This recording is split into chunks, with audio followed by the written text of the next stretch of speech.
All right, what's up? What's happening, everybody? Welcome back to Fast Five Sports after a one-week hiatus. Happy holidays to you all. Hope you all have a Merry Christmas. Happy Hanukkah if you celebrate that. Happy Kwanzaa if you celebrate that. And a great New Year to come as well. I'm Matt Infield, back with our digital king, Jacob Gallant.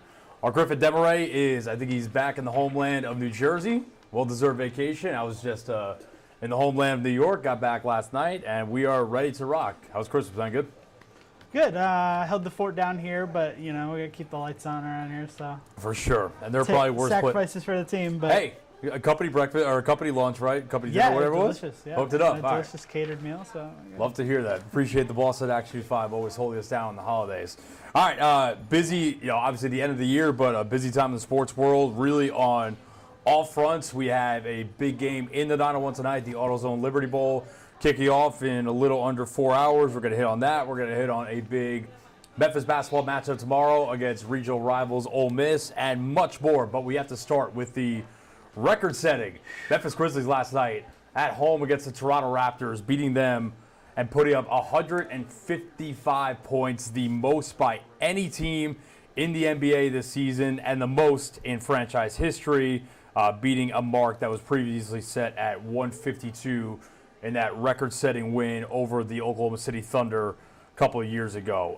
155-126 the final from FedEx Forum. I believe 8 different Grizzlies scored in double figures, led by Jaren Jackson Jr. and Zach Edey, who had, I think, probably the best game of his career against his home country team. 21 points, 16 rebounds, 9 of 15 from the field. He had a couple blocks in there as well. Also had, this was an elite jersey matchup. Raptors throwbacks, Grizzlies, the Vancouver throwbacks. I would argue perfect. Yeah, the 30th anniversary of both of those franchises, or of the Raptors, or the NBA coming to Canada.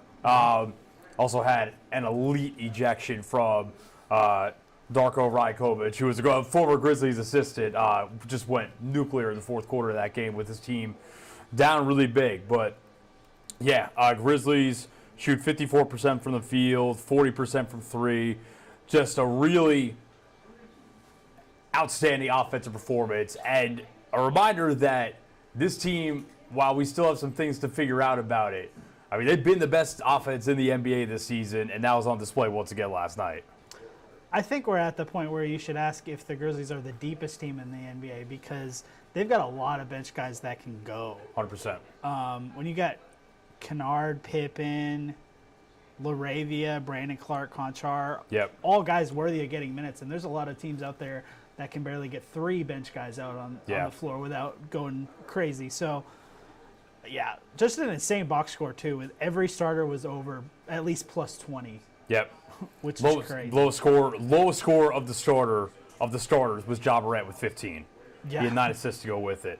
Really, I think that's kind of the depth of this team shows itself in a couple of ways. You look at the minutes played of the starters and how low it is, and people are complaining, but really, to me, if you can win these games while limiting minutes and keeping these guys as fresh as you can for the long haul, especially given some of the injuries the Grizzlies have dealt with the last couple of years, I think that's awesome. Now, obviously, you're going to have games where you're probably going to need Ja, Jaren, Dez, and a couple of the other guys to play 30, 35 minutes, and that's fine. Like, these guys playing these limited minutes now is not going to hold them back from playing larger loads when the time calls for it. Really, I think the other way that the depth really shows itself, and I think is great, is years past, it felt like if Ja Morant was not going nuclear, the Grizzlies had limited paths to victory. They were deep enough around him, but they could, but it was a lot tougher. And now this year, I think with the combination of the depth and even someone like Jaren Jackson Jr. taking the step forward he has, there are a lot of nights this year where I think there have been more games over the last couple of months where I think Ja has been just like fine.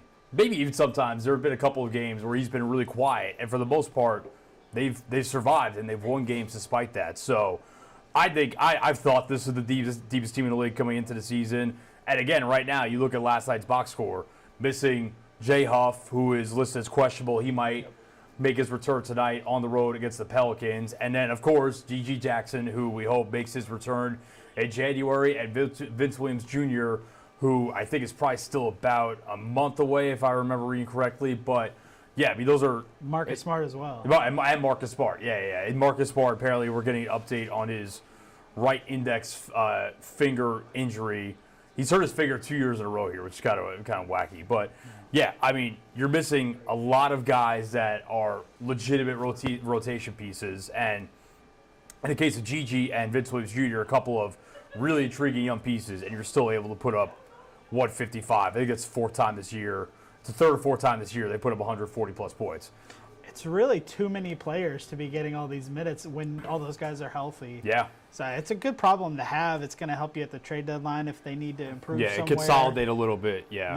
Maybe like a Kennard gets dealt because you got to think he's probably one of those guys that's losing minutes when they get Vince and Gigi back. I think Konchar's probably the obvious guy that gets dealt because he's kind of, he got some run last night, but he's fallen out of rotation a little bit. Yeah. But you're hearing these rumblings that teams like the Nets that the Grizzlies are connected to for maybe a Cam Johnson or a Dorian Finney-Smith, they're interested in John Konchar. The money maybe works where if you throw in Kennard as well, you can consolidate a little bit and add maybe a higher impact piece that's going to get real rotational minutes.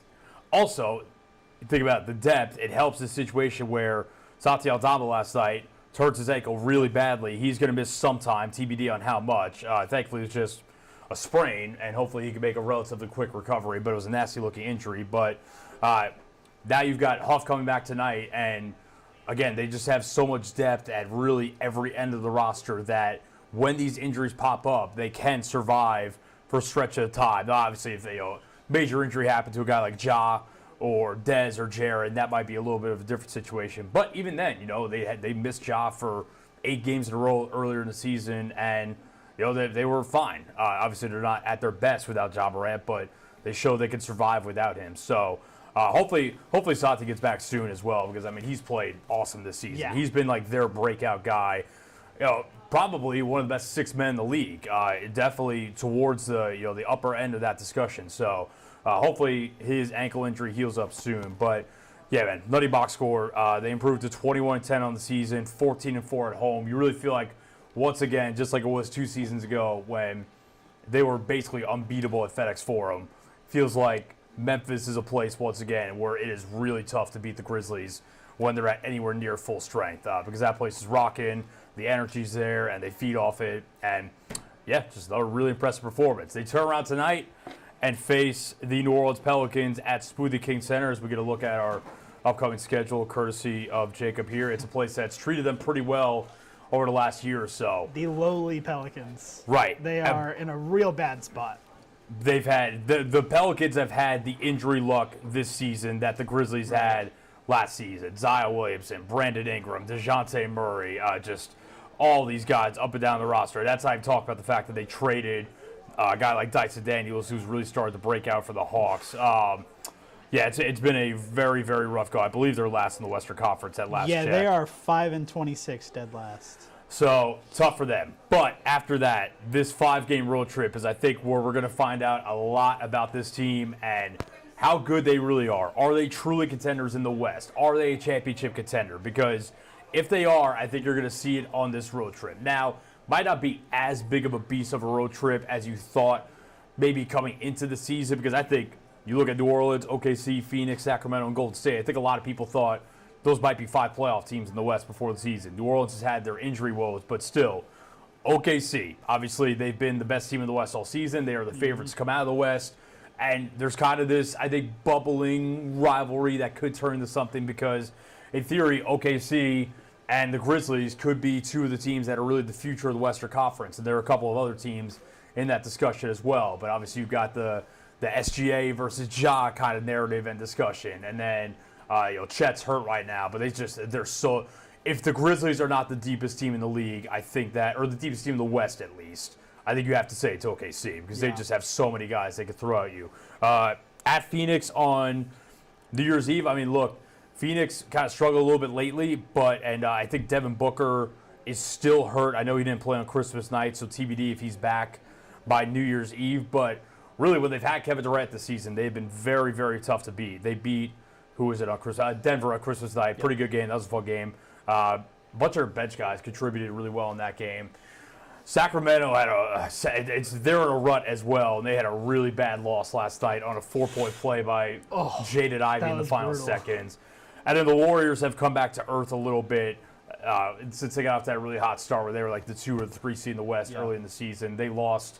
That was a thriller against the Lakers on Christmas night. But still, Warriors, Grizzlies, and especially in Golden State, and after what the Grizzlies did to the Warriors here a couple weeks ago, they're going to be out for blood in that game. They're going to want some revenge. But I think it's a road trip where, you got to win tonight. And then if you split the next 4, I think that's cool. Like, if you go 3-2 on this road trip, I think that you sign up for that any day of the week. But, yeah, this will be a stretch with a couple of matchups where we will really see what this team's capable of.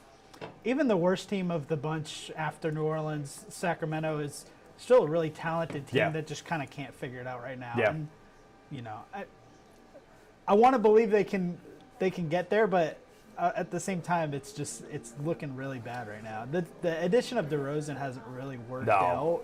I think it's kind of mucking up their offense with all of his mid-range. People love guys like that, pure hoopers, as some people would describe them. But huge DeRozan fan. But I admire the skill. But like you said, when he's taking 20-foot mid-range shots, it takes away kind of the flow of the offense and the threes that they can generate and the pace that they can play at with De'Aaron Fox. I see a lot of that from Julius Randle, too, on a nightly basis, but, Thanks for Cat. All right, but that's that. Yeah, Grizzlies either way. I mean, playing well right now for the most part. Obviously, tough loss against Clippers the other night, but take care of business, put up a record-setting performance against the Raptors last night, and now we see what they're made of on this 5-game road trip that starts tonight on the second night of a back-to-back in New Orleans. All right, from the pros to college and the other team that plays at FedEx Forum, Memphis Tigers, big one tomorrow against regional rivals Ole Miss on the heels of really just kind of a game where they were dominated from start to finish at home against Mississippi State last Saturday. I know you were at least a little bit happy about that. Not very happy about that, but yeah. Mississippi State is a good team, though. I think they're a very, very good team. They also dominated Pitt earlier in the year, who's also a really good team ranked at the time. So Memphis was beat the whole game, but I don't think that's a loss that you panic over just because I think Mississippi State's a really quality team.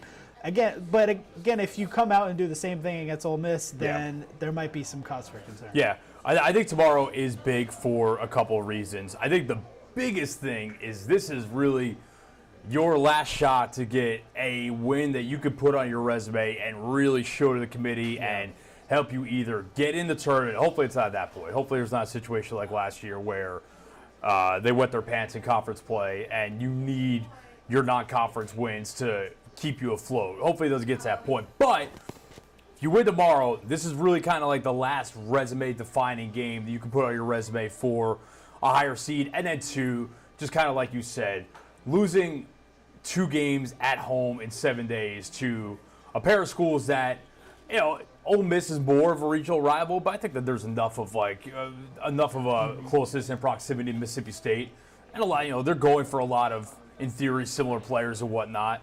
I think that if you lose 2 games in 7 days to those 2 schools, even if those are quality teams, because they're both at home, there are going to be people asking, what direction is this team going in when, for the most part, everything's been positive this year. They've lost 3 games, 1 to Auburn, 1 to Mississippi State, 1 to Arkansas State. The problem is just that 2 of them have been at home. And when you lose those games at home, obviously, like I said, Mississippi State is not a loss to panic over, and they're a good team. But the thought is you have to defend home court. And the fact that they got that game at home should have been a big advantage for them, and Bulldogs had no interest in that. So, and Ole Miss comes in, number 16 in the country. I will say, look at their schedule. It is not overly impressive in terms of their non-conference wins. The best is probably, BYU or Louisville. But lately they beat up on Queens, Southern, and Southern Miss, and Lindenwood. So I think this could be the toughest game that the Rebels have had all season. And it's kind of, obviously they're going to have plenty of chances in SEC play to really stamp themselves as a tournament team potentially. But this is probably going to be their toughest test of the season so far. I think that could be an advantage for Memphis. They've played a bunch of these games already. Yeah, you could probably argue the loss to Purdue was probably a bigger test, but yeah. Yeah, okay. In terms of games won, but yes, obviously, right. yeah. Yeah. The Purdue game went down to the wire as well. That SEC schedule is going to be brutal, so that might be a game where they're looking like they need to win just to keep their momentum rolling as well. Yeah, and again, you want to go into the new year and you want to go into the start of conference play because this is a non-conference finale. You want to go in with a little bit of momentum and a little bit of a good feeling because then after that, they travel to Boca to play FAU next Thursday as we take a look at, I believe we have the Tigers' upcoming schedule as well. And I think that if you can beat the Rebels tomorrow and restore some of those good feelings going into FAU next week, you feel a lot better about your chances in conference play. And then a pair of home games. North Texas might be the best of the rest in terms of the AAC teams this year because there are not a lot of good teams coming out of the AAC by the looks of it. Home against East Carolina. To me, I think they should sweep the conference games. On paper, they should probably win every conference game. Is it going to work out like that? I doubt it because it's college basketball and weird things happen and upsets occur on any given night. But, yeah, after tomorrow, your last chance to really make a statement is probably at the conference tournament. Barring one of these AAC teams turning it on and really kind of proving that they deserve more recognition and more luster than what they're getting so far. So, yeah, I think tomorrow is a big, big test for the Tigers just to restore some of those good feelings and try and make a statement going into the start of conference play. Because, the non-conference schedule has been really good so far. There's no two ways about it. They have still, I believe, the most quad one wins in the country with 5. So it's been really good. There's been a couple slip-ups, which was to be expected, but get back on the right track tomorrow, go into conference play, and then roll from there. All right, as we alluded to before, the AutoZone Liberty Bowl going down in just a few hours at Simmons Bank Liberty Stadium between a pair of teams that are familiar to this game. Arkansas, it feels like, I think it's their 7th time in this game. They were here. It is. Go ahead. I was looking up. Our trivia today is Liberty Bowl themed, and that was okay. I left that off, but Arkansas has played in the Liberty Bowl more times than any other team with 7. I was here. The first AutoZone Liberty Bowl I covered was here 2 years ago when they played Kansas and won that game in I forgot how many overtimes that was, but wild game. 3 overtimes. 3. KJ Jefferson and Jalen Daniels for Kansas going back and forth. That might be in the trivia later. It was a nutty game. But that game 2 years ago was the most packed I've ever seen that stadium. And admittedly, I've never been inside for a Southern Heritage Classic, especially with Jackson State. But Arkansas fans showed out as expected, just given the proximity to Fayetteville and the state in general. And there's a lot of Arkansas fans around here. Kansas fans really showed out as well because I think that was their first bowl game in 15 years or something like that. So they traveled very well for that. So Texas Tech not quite on that kind of bowl drought, but curious to see how the Red Raider faithful shows up and shows out in this one. Red Raiders 8-4 in the season. Arkansas, like we talked about, we called this early in the season that they had a path to a bowl, and here it is. They're back in this game once again. They can win their 7th game of the season, which I don't know if a lot of people pegged this team for 7 wins preseason. Yeah, a lot of people were kind of already predicting this was going to be the end of Pittman, and I think he kind of did enough to save his job. Yeah. But a bowl win would just kind of be the cherry on the top of it because you overperformed. Texas Tech's a solid team, but it's a winnable game. No. It's not like, I'm going to Texas Tech will probably put up a lot of points just because every time I think of Texas Tech, I think of a lot of offense. It's just and then their last 2 games, they put up over 50 points. So we have, what is the line on this? Where'd it go? Texas Tech favored by 2.5. Okay. Over under 59.5. So yeah, they're expecting like a 31-28-ish kind of game. Yeah. That could be fun. I'm down for that. But yeah, I think that, and again, here's the thing. With these games, as we've seen throughout bowl season so far, anything can happen. Yeah. That's what I think I've taken more appreciation this year than ever before because I think that there's this idea that if you're not playing the college football playoff, that playing in whatever random bowl you want to name, the Scooters Coffee Frisco Bowl or the Hawaii Bowl or whatever it is. It doesn't really matter. Man, these games are fun, and these teams deserve the reward. And wild stuff happens. I think that's all great for the sport. So we got 6 overtimes last night. We got 6 overtimes last night between and Toledo and Pitt because Pat Narduzzi's a coward. I spent Christmas Eve at a friend's house, and we watched all 5 overtimes of my USF Bulls taking down San Jose State in the Hawaii Bowl. That was pretty wild as well. No cowardice there, just respect. Not great football all the way around, but it was entertaining for sure. So yeah, I think I've learned to appreciate these games more this year, the meaningless bowl games, because they're fun and they deserve a chance with the entire country watching them. Speaking of bowl game fun, first of all, shout out to Arkansas State for getting a bowl game win. Yeah, for sure. A Mid-South team. But the Bowling Green punter launching a nuke on 4th and 20. Cannon. Incredible. He had a cannon. That was a great spiral, too. They've been waiting all year to although I think that was a different punter than the one. Did you see later in the game? The punter on 4th and 6, I think, in their own territory. I think it was late third quarter. He just kept running with it, to his right. Yeah. And then he decided to take off, and he was 3 yards short, and the Bowling Green coach was not happy with him at all. Terrible decision by him. Shout out Arkansas State. They won 8 games as well this season. And again, I do think going back to, and I think back to Memphis a little bit last year, winning these games against a quality opponent from an unfamiliar conference, I do think, and on national stage at that, I do think it gives you a little bit of momentum going into the offseason, going into next season. So I think that, keep these games going. What was last night's game? The 68 Ventures Bowl or something like that. And we've got all kinds of bowl games. Also, I don't know when this went final, but I'm finding out in real time here that Navy defeated Oklahoma. Navy beat Oklahoma. Did they really? Great stuff. 21-20. I was at Oklahoma was up 14-0 because I had that game on at the gym on the treadmill I was on. Oklahoma was up 14-0, and then Navy scored a big 14-7. Mm-hmm. Hey, good for the midshipmen, man. I mean, obviously we saw what they did to Memphis earlier in the year, and they kind of cooled off towards the end, but that's got to be their best season in a long, long time. So I would think so. Salute the troops in more ways than one. All right, let's talk playoffs on this unloaded college football. You want to get to a break first? Yes, actually. I keep forgetting we got to hit these breaks. We will be right back in 30 seconds on Fast 5 Sports.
All right, welcome back to Fast 5 Sports alongside Jacob Gallant. I am Matt Infield. We just got done talking about the AutoZone Liberty Bowl going down in Memphis tonight. On Tuesday, we have the quarterfinals of the college football playoff kicking off with – do we have a schedule for this or not? I do have a schedule. Let's go. We got a schedule for everything, baby.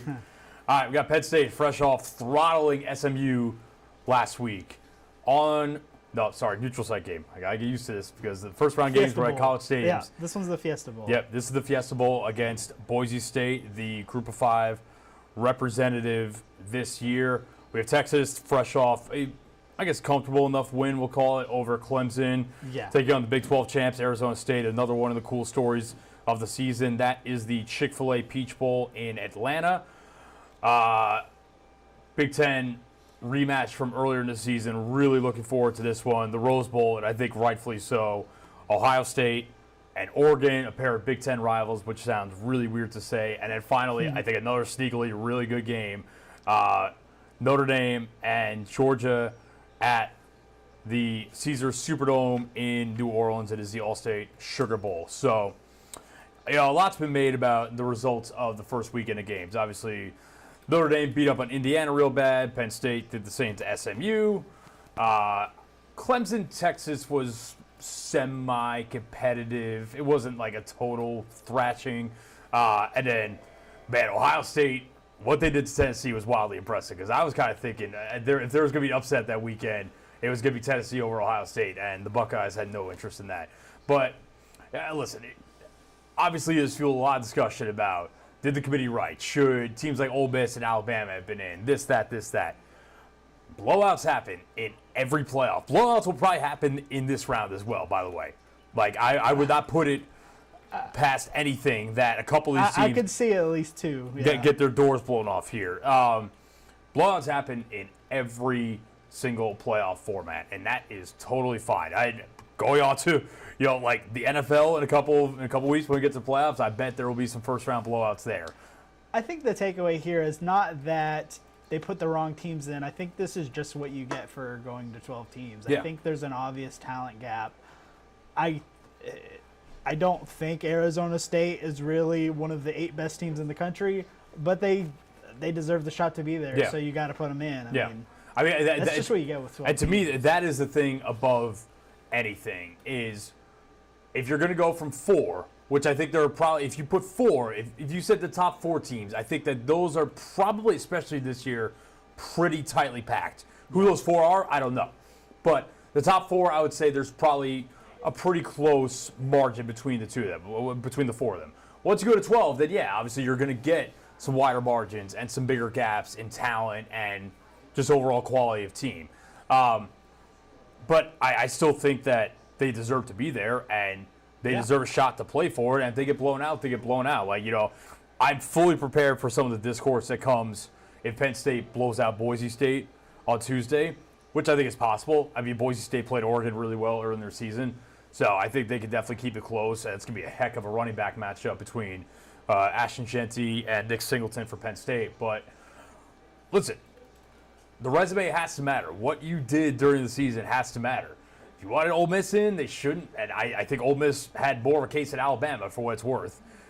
They shouldn't have lost Kentucky at home. They shouldn't have lost to Florida on the road. Yeah. I'm not going to blame them for losing to LSU on the road on Saturday night in Death Valley. Really tough matchup. Alabama should not have lost by 20 to a mediocre at best Oklahoma team. They shouldn't have lost at Vanderbilt. Like, what you've done has to matter. You can't just say, well, if you put this team on a neutral field with this team, they'd be favored by 2 touchdowns. So they deserve a spot. No, that's not how it works. Like, the SEC, I think a lot of people point out, the SEC is undefeated in hypotheticals this year. Yeah. You can't run the sport on hypotheticals.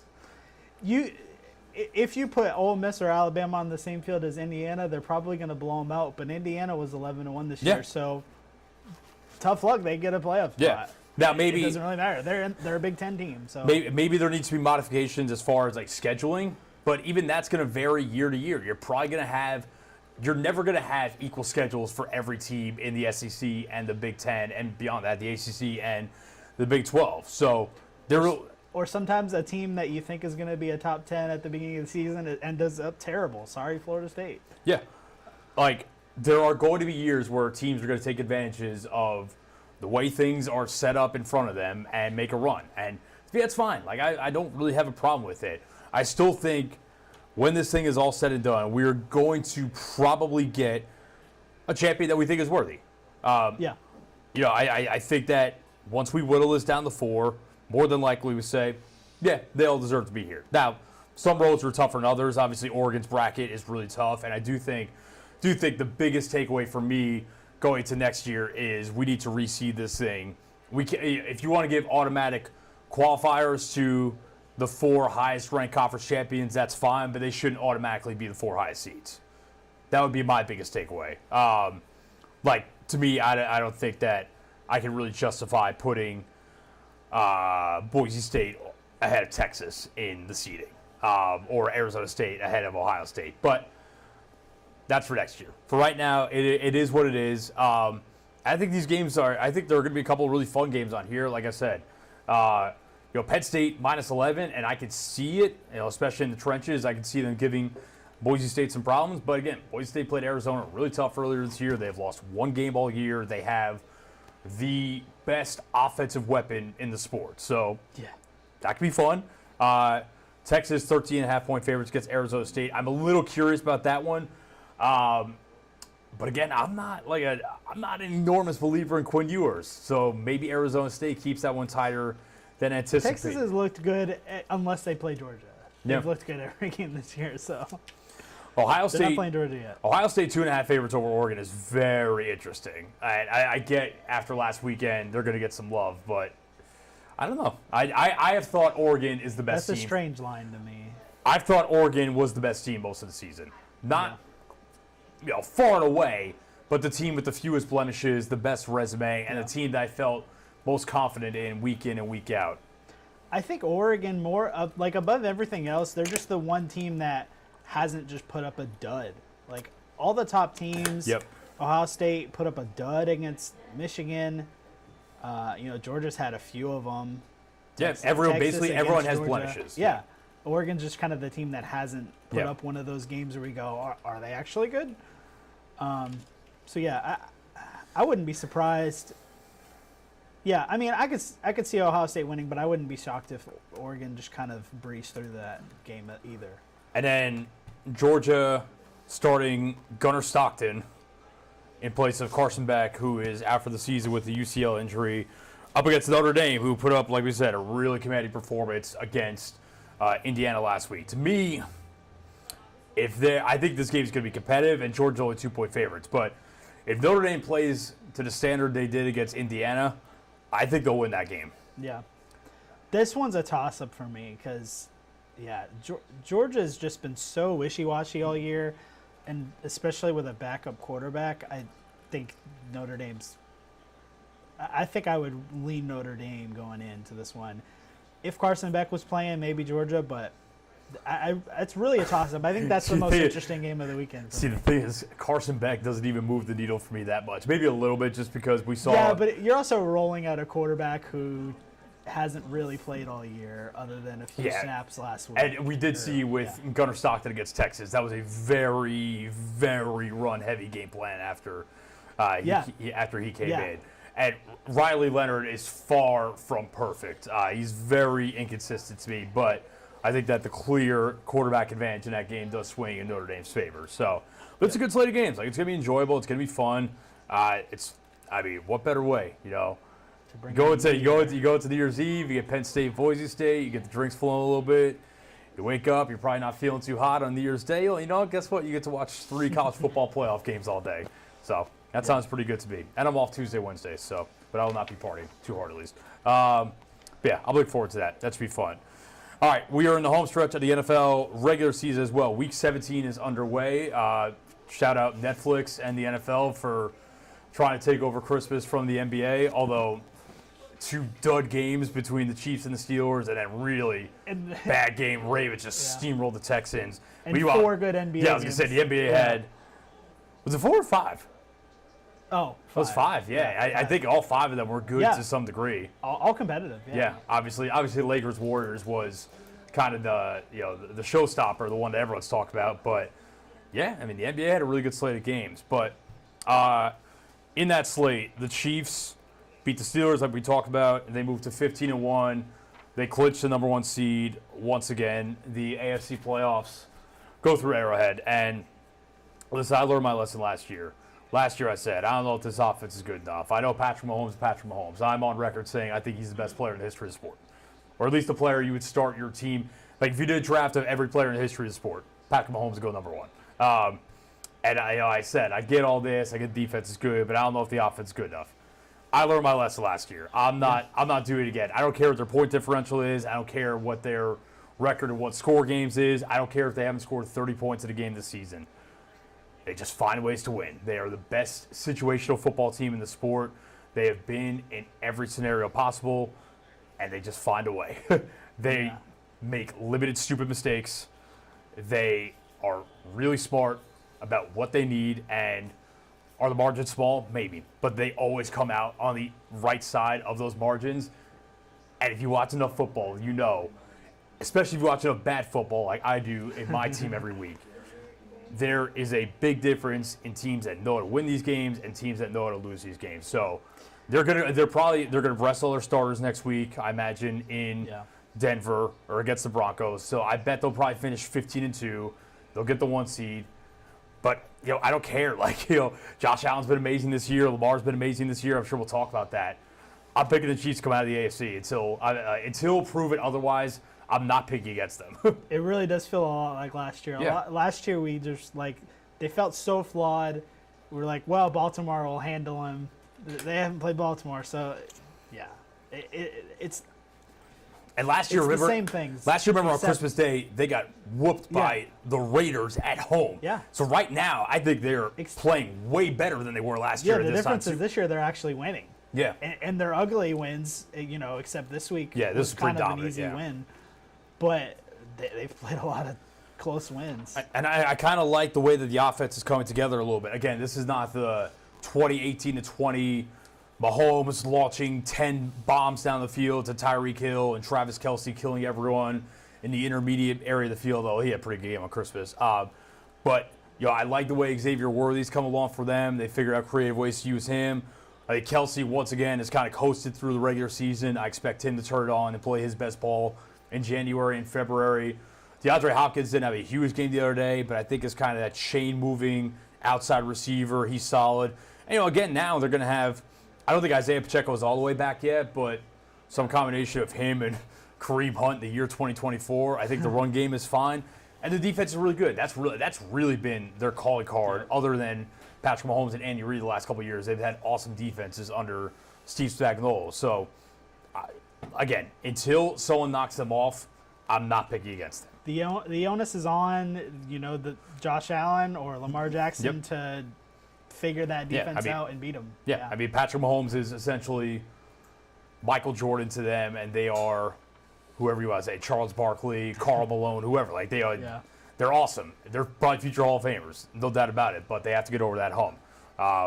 Maybe this could be the year because Lamar was exceptional on Christmas night against the Texans. And it's so funny too because he only threw the ball 15 times, but it just felt like he was the best player on the field by miles. Really impressive win for them, 31-2. And it's kind of reignited this MVP debate now between him and Josh Allen, because Josh Allen, I can tell you as a Josh Allen MVP bettor that cashed out that ticket, made a little bit of money. That race has gotten tighter. And I'll just say this. The takes are really bad across the board right now on that race. A lot of people just taking hardline stances one way or the other. To me, either one of them is deserving. I would probably still lean Allen by a little bit right now. But if you think it's Lamar, that's cool. But there are people saying it's definitely Josh or it's definitely Lamar. And I don't think that's true either way. It's kind of what you value more, because I think Allen means more for that Bills team, but Lamar is just kind of unlocked a new level with Derrick Henry behind him. He's just playing out of his mind. So whether you value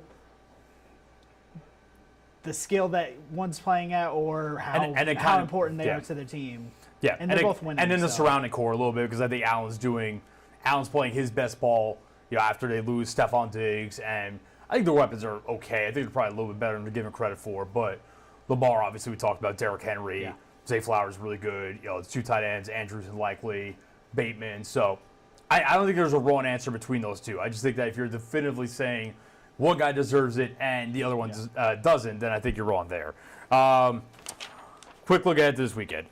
So we've got an interesting AFC wildcard race potentially shaping up. Really, the potential lies on if the Bengals can beat the Broncos tomorrow in Cincinnati. If they can, then that kind of opens the door for some teams. They will also need Kansas City to try against Denver. Right, which I don't think is going to happen.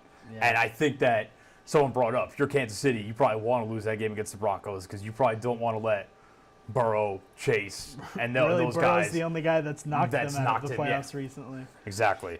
We've got, 3 games tomorrow. We've got Chargers, Patriots. Chargers have clinched a playoff spot, I believe. But they're playing for CD, obviously. I think they're a 6th seed right now. I don't think the Chargers have clinched. If they have it clinched, then they can. I could be wrong. Definitely with a win. But it's still an important game for their seeding. Yeah, Chargers have not clinched. Okay. So they win one of their last two, I think they're in. Right. So. And the Chargers importantly had the tiebreaker over the Broncos.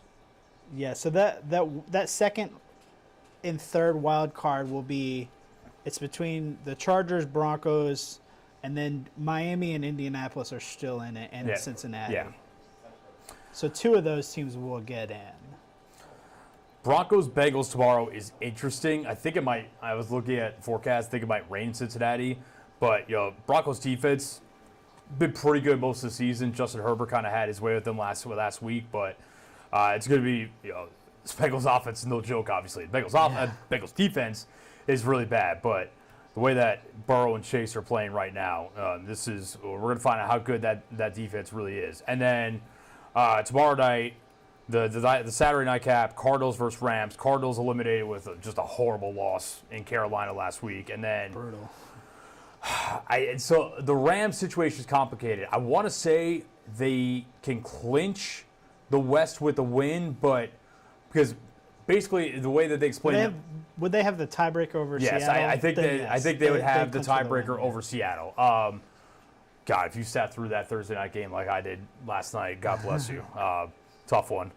I think the Rams can clinch with the win tomorrow, while the Cardinals will try and play spoiler. So the NFC is not set yet. No. But I think what likely is going to happen is whoever loses the NFC South is probably getting knocked out between Atlanta and Tampa. Right. So the loser of that's probably missing the playoffs. I think from what I understand, I think Tampa can get a wild card spot. It's unlikely, but basically, if the Commanders win one of their last few games, they're in. Yep. So I think the Buccaneers, though, because they have the tiebreaker over the Commanders, if they win their last two and the Commanders lose their last two, then they could get in. By the way, Commanders playing on Sunday Night Football right here in Action Juice 5. Jaden Daniels versus Michael Penix Jr., so that should be a pretty fun matchup. And then we've got your boys, probably the matchup of the weekend, your boys versus the Vikings on Sunday. I would say that's probably the best matchup of the week. And then that'll be interesting. Lions-Niners, Monday Night Football, which probably looked awesome at the beginning of the season, but now the Niners have been knocked out of playoff contention. But important game for Detroit in terms of seeding. I mean, the NFC North is going to have probably they're going to have 3 12-plus win teams. Detroit could get the 1 seed if Green Bay wins and they win. Yes. Detroit would lock up the 1 seed. Man, that NFC North this year, one of the other than the Bears, but the top 3 teams. I mean, just one of the best divisions in football in a long time. Well, there was a point in time the Bears were 4-2, and then now they are 4-12. And now they are 4-12. The curse of not trying on a Hail Mary. All right, should we get out of here with some trivia? Let's do it. Appropriately for the AutoZone Liberty Bowl? Yeah. As I hinted, we got some Liberty Bowl trivia. Found some interesting facts when I was researching this. So, did you know the Liberty Bowl, the first Liberty Bowl was not played in Memphis? There were 2 cities that hosted the Liberty Bowl before Memphis. Do you know what they are? Ooh, this is good. Philadelphia? Yeah, pretty intuitive answer, but there's another one. Liberty Bowl. New Orleans? No. Can you give me a general region of the country? Northeast. Boston? No. DC? No. No. Atlantic City. Whoa. They hosted 1 Liberty Bowl. Whoa, that is very random. It started in Philadelphia. The first was played in Memphis in 1965. Can you name me the 2 teams that played in that? A couple of SEC teams. Current SEC teams? Yeah. Arkansas? 1965. No, not Arkansas. Okay, I was going to say, they played enough. Mississippi State? No. You're close. Ole Miss? Yeah. Okay. And Ole Miss and Georgia? No. South Carolina? Vandy? Just kidding me. Auburn. So Auburn. the first Liberty Bowl in Memphis was played December 18th, 1965. Almost defeated Auburn 13-7. Wow. Barber was like Seahawks Bears last night. I believe while I was looking this up, Ole Miss is 4-0 in the Liberty Bowl, so they never lost. Yeah, I think we discussed this one earlier, so I'll just give you the answer. The highest scoring Liberty Bowl in history. 2 years ago, Arkansas versus Kansas. It was the game 2 years ago. 55-53. Insane game. Triple overtime. Yeah. Here's a fun one. So there's two, and I'll give you the years to make it a little easier. There's two well, there might be more, but I found two. College Football Hall of Famers that have won Liberty Bowl MVP. Back-to-back seasons, 1983 and 84. Can you name them? So two separate guys, one in 83, one in 84. Yes, Liberty Bowl MVP. They're both in the College Football Hall of Fame. In the 80s. You give me positions. Quarterback and a running back. Quarterback and a running back. One of these guys won the Heisman, the quarterback. Won the Heisman. Okay, Heisman winning quarterback in the 80s. And the running back. Either of the notable NFL players? Yeah. For different reasons, they didn't have great NFL careers. They're mostly known as college guys, but like legendary college football players. I don't know. Give it to me. Doug Flutie and Bo Jackson. Oh, wow. That's a couple of powerhouse names. Liberty Bowl MVPs back-to-back years. That's a couple of powerhouse names. Very similar builds, too. Yeah. You might mistake them on the street for each other. All right, is that all we got? Yeah, that's it. All right. So with that, like we said, we have the AutoZone Liberty Bowl coming up tonight at 6. Catch me out there with a live preview on Act Shoes 5 at 5, and then I'll be I'll be shooting the game, getting post-game, so keep it locked in. But with that, that's our last Fast 5 of the 2024 year. We'll be back next Friday. Will you be here? I'll be here. I'll be here too. I believe so, at least. We'll be It's my back next college. week. Unless something happens, I'll be here. So, for the last time in 2024, for Jacob Gallant, I'm Matt Infield. Thank you so much for watching. Act Shoes 5 at 3:30 is coming up next. We're in just